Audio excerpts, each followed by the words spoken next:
Hello friends, நம்ம இன்றைக்கி அதை பற்றி பார்க்க போகிறோம்னா இலக்கிய வரப்போகிற எபிசோடில் என்ன இன்ட்ரெஸ்டிங்கான சுவாரஸ்யமான விஷயம் நடக்க போதாங்க பார்க்க போகிறோம். வாங்க வீடியோக்குள்ளே போயிடலாம். நம்முடைய இலக்கிய கிட்ட பார்த்தீங்கன்னா, என்னக்கா நீங்கள் மட்டும் தான் வந்தீங்களா, கார்த்தி வரலையா அப்படின்ற மாதிரி வந்து கேட்குறாங்க. அதுக்கு கார்த்தி ஒரு முக்கியமான வேலையை போயிருக்காமா, வந்துடும் அப்படின்ற மாதிரி நம்ம இலக்கிய வந்து சொல்லவே சொல்கிறாங்க.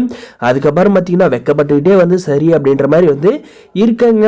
என்னம்மா நாங்கள்லாம் வந்து கண்ணு தெரியலையா, கார்த்தி தான் வந்து உனக்கு கண்ணு தெரியறானா அப்படின்ற மாதிரி வந்து கேட்டதுக்கு, இல்லை எங்கே போனாலும் நீங்கள் 3 பேரும் ஒன்றா போவீங்களே அதில் தான் வந்து கேட்டக்கா, மற்றபடி எதுவும் இல்லை அப்படின்ற மாதிரி வந்து சொல்கிறாங்க.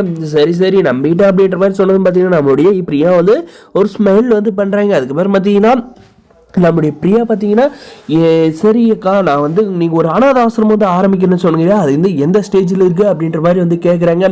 கேட்டதுக்கு பார்த்தீங்கன்னா அது கொஞ்சம் சிக்கலில் இருக்குது பிரியா, அது என்ன பிரச்சனைன்றதை வந்து நான் உங்க கையில் சொல்கிறேன், ஆனால் கண்டிப்பாக வந்து நாங்கள் வந்து ஆரம்பிச்சிருவோம் அப்படின்ற மாதிரி வந்து உறுதியாக வந்து சொல்கிறாங்க.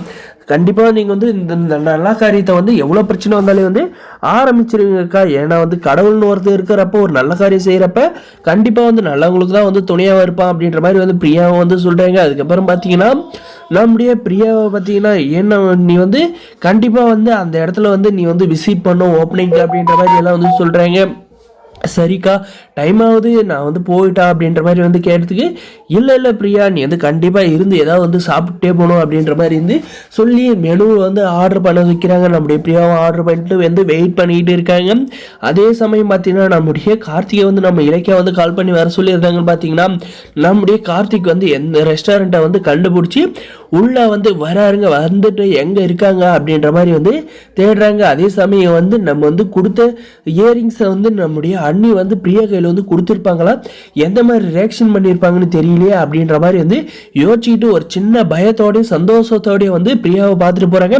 நம்ம பிரியாவை பார்த்தது நம்முடைய கார்த்திக் வந்து உள்ளே வந்து பொங்கி வந்து காதல் வந்து சும்மா வீதியில் போதுந்தாங்க சொல்லுவோம், அந்த அளவுக்கு வந்து அவருக்குள்ளே இருக்கிற காதல் வந்து வெளிப்படுது. நம்ம பிரியாவும் அதே தாங்க, நம்முடைய கார்த்திகை பார்த்தது வந்து அவ்வளோ வந்து ஒரு என்ஜாய்மெண்ட்டு கொஞ்சம் ஃப்ரெஷ்னஸ் ஆகிற மாதிரி வந்து ஆயிடுறாங்க. அதுக்கப்புறம் பார்த்தீங்கன்னா வாங்க கார்த்தி அப்படின்ற மாதிரி வந்து சொல்லி கை கொடுத்து வந்து பேசுகிறாங்க.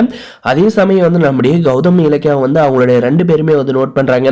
இவங்க வந்து எந்த அளவுக்கு வந்து ஒருத்தருக்கு ஒருத்தர் வந்து புரிஞ்சுக்கிட்டு இருக்காங்க அப்படின்றத. இதுக்கப்புறம் வந்து நம்ம இலக்கியா வந்து மனசுக்குள்ளே என்ன தோணுதுன்னா, இவங்க வந்து இதே மாதிரி இருந்தால் நல்லா இருக்கும், ஆனால் வந்து இந்த அஞ்சலி வந்து இவங்களுடைய நம்ம போடுற ட்ராமா வந்து கூடிய சீக்கிரம் வந்து வெட்ட வெளிச்சத்துக்கு வந்துட்டா நல்லா இருக்கும், ஆனால் இந்த அஞ்சலி வந்து திருந்துவாளான்னு தெரியல, ஆனால் திருந்தாது இருக்கிறதே வந்து மேலு அப்படின்னு நினைக்கிறாங்க. இந்த வீடியோக்கு லைக் பண்ணுங்க, அப்பதான் வந்து நம்முடைய கார்த்தி வந்து பிரியா வந்து கல்யாணமே வந்து பண்ண முடியுங்க. அந்த அஞ்சலி எல்லாம் வந்து ஜென்மத்துக்கு தெரிந்த மாட்டா, திருந்திட்டான்னு நினைச்சு வீட்டுக்குள்ள விட்டா அது வந்து குளிப்பாட்டி நாய் நடுவில் வச்சாலே அது வந்து தெருவுக்கு கோடுன்ற அந்த மாதிரி தாங்க நடக்கும். இந்த வீடியோ லைக்